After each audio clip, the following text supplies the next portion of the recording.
ప్రజాబలం AR news 5 కి స్వాగతం.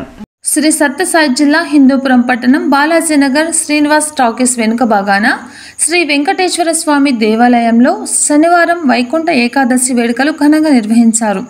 ఈ సందర్భంగా ఆలయ పురోహితులు వేద మంత్రాలతో శ్రీదేవి భూదేవి సమేత వెంకటేశ్వర స్వాముల మూల విరాట్ విగ్రహాలకు అభిషేకాలు, అర్చనలు, ప్రత్యేక పూజలు నిర్వహించారు. అనంతరం ఉత్సాహ విగ్రహాలకు వివిధ రకాల పూలతో అలంకరించి స్వామివారి ఉత్తర ద్వారం ద్వారా దర్శించుకునే విధంగా ఏర్పాట్లు చేశారు. ఈ సందర్భంగా వైకుంఠ ఏకాదశి సందర్భంగా స్థానిక పట్టణవాసులతో పాటు చుట్టుపక్కల గ్రామస్తులు ఎంతో భక్తి శ్రద్ధలతో ఉత్తర ద్వారం ద్వారా స్వామివారిని దర్శించుకొని తమ భక్తిని చాటుకున్నారు. వైకుంఠ ఏకాదశి రోజు శ్రీ మహావిష్ణువును ఉత్తర ద్వారం ద్వారా దర్శించుకుంటే మంచిది జరుగుతుందన్న తమ ప్రాగాఢ నమ్మకంతో పలువురు స్వామివారిని ఉత్తర ద్వారం ద్వారా దర్శించుకొని తమ భక్తిని చాటుకున్నారు. వైకుంఠ ఏకాదశి సందర్భంగా భక్తాదులకు అన్ని రకాల సౌకర్యాలు ఉండే విధంగా క్యూ లైన్ ఏర్పాటు చేసి స్వామివారి దర్శించుకునే విధంగా ఆలయ కమిటీ సభ్యులు ఏర్పాటు చేశారు.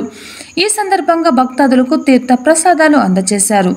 ఈ సందర్భంగా ఆలయమంతా గోవింద గోవింద అనే నామస్మరణతో మారుమ్రోగింది. ఈ కార్యక్రమంలో వేలాది మంది భక్తులు పాల్గొని ఉత్తర ద్వారం ద్వారా స్వామివారిని దర్శించి సంతృప్తి వ్యక్తం చేశారు. ఈ కార్యక్రమం జయప్రదం చేయడానికి ఆలయ కమిటీ అధ్యక్షులు RRR Subrahmanyam, treasurer MS Prasad, secretary Anjaneyulu, committee సభ్యులు నామ రవి, జి ప్రకాష్, వెంకటేష్ బాబు తదితరులు ఎంతగానో కృషి చేశారని భక్తాదులు పేర్కొన్నారు.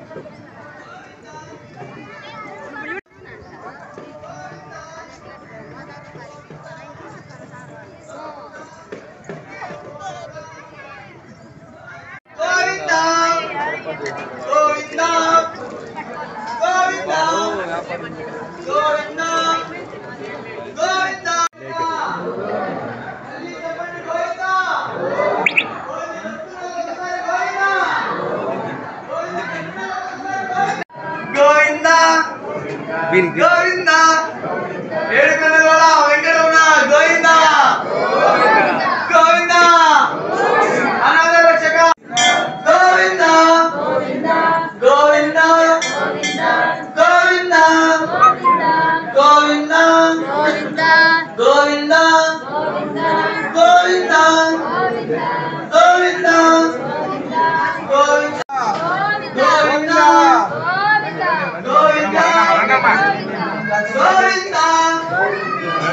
గోవిందా గట్టిగా చెప్పు.